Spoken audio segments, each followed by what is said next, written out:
bulges formed in the interior side of the film or due to foreign matters attached on the surface. When paintings become dry, dust will consequently be embedded in the paint film. Reasons.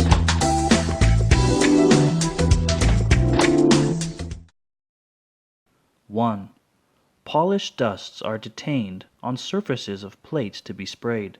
2. Fiber falls from the masking papers. 3. Dust particles are left on body surfaces.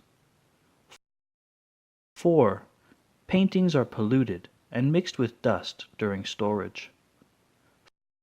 5. Parts to be sprayed have static electricity and absorb dust.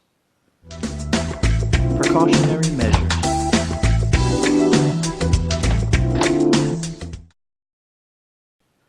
All open mouths around the repair area should be cleaned thoroughly. Automobiles should be wiped clean with a cloth, which should be stored in a clean environment carefully before painting.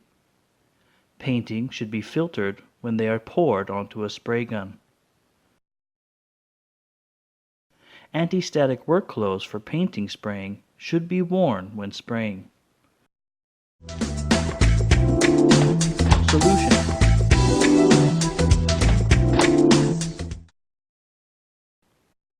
High points in coatings after drying can be removed by polishing. If dust is stuck in the light color coating, surfaces should be polished and resprayed.